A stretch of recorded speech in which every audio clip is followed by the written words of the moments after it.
Yeah, not good, folks. That's it. Here's the CNN. The stakes of this race. Here's the CNN poll showing Kamala, you didn't fall out of a coconut tree.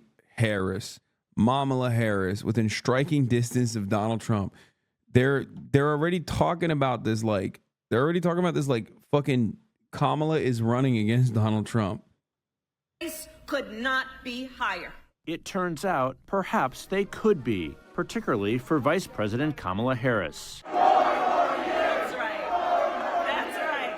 Those chants of 4 more years suddenly ringing a bit differently for a vice president at the center of a crisis consuming the White House and President Biden's re-election campaign.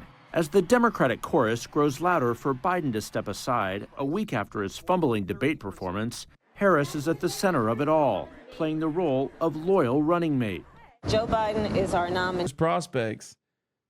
Meme about Bernie being president. How about that? What the fuck is wrong with you guys?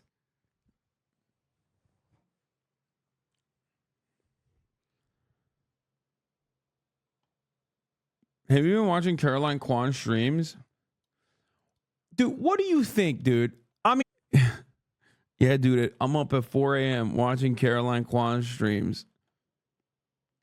And we're going to beat him again, period. Even as she privately considers whether she'll soon have to pick one of her own if Biden passes the Democratic torch 4 months before Election Day. But that remains a big if, with signs of a Biden-Harris ticket suddenly not so obvious after all. Harris is in something of a historic holding pattern, leading the charge in defending the president moments after the debate to Anderson. I got the point that you're making about a 1.5-hour debate tonight. I'm talking about 3.5 years of performance in work that... There ain't no goddamn way. I get it.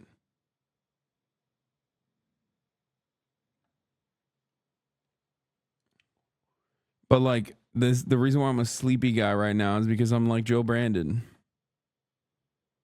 A careful balancing act of proving loyalty, yet trying to maintain credibility. Her future is at the heart of a conversation among Democrats, where respect may run deeper than consensus over the party's next steps. I think she's a talented woman and someone who should be in the mix, but this is not a matter of just passing the mantle to her. If Biden makes the decision to step aside, senior Democratic advisors tell CNN, he is expected to immediately throw his support behind Harris and ask delegates to do the same. Former presidents and party leaders will be asked to follow suit in hopes of avoiding a contentious fight. A more open race, advisors hope, would be for Harris's running mate, with a focus on leading Democratic governors. Harris has long taken a leading role in prosecuting the case against Donald Trump. Let us be very clear about who is responsible. Former President Trump handpicked 3 Supreme Court justices because he intended. Compared to 44% for Biden against Trump. And among independents, 43% backing Harris, just 34% for Biden. As we talk to voters like Maureen Glenn in Wisconsin, Harris's name often comes up when Democrats express concern about Biden's age. Even if something were to happen to Biden, I have every faith in Kamala Harris, and I think that Biden or Kamala Harris has a sense to follow a qualified and good cabinet of leaders, and as a team that they can run the country well. Vice President Harris is literally waiting in the wings. Should President Biden make a decision to step aside? Of course, that is Washington. Well, it's Independence Day in the United States, ahead of what could be a day of reckoning for President Joe Biden. He met with dozens of Democratic governors at the White House last night, telling them he's staying in the presidential race. Mr. Biden is fending off growing pressure to drop out after his debate performance in Atlanta last week. The governors who spoke publicly expressed... Out of the record, and we just got to keep moving. Bro, he sounds like shit in the radio interview, bro. What is happening? Dog, this is like your wheelhouse.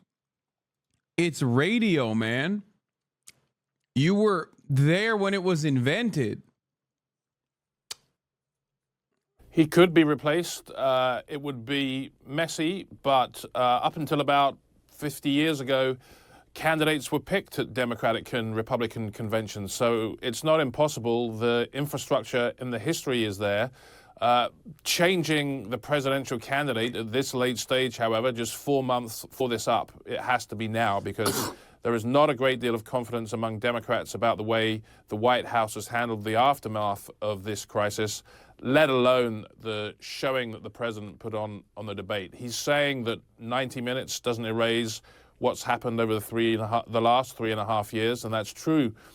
But what voters have consistently said for the last 2 years to pollsters is they're worried about the next 4 years. Is the president up to serving another term in the White House that would end when he is 86? That's his problem, not what he's already done. If the governors don't have much joy convincing him, the other place we can look is, of course, where the money's coming from, and that's the donors. What's happening there? So, if we believe what we're hearing from the campaign, the fundraising has been pretty robust. I'm not gonna lie.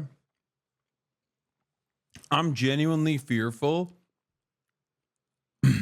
of that is what the Trump administration is now the Trump campaign is trying to do now.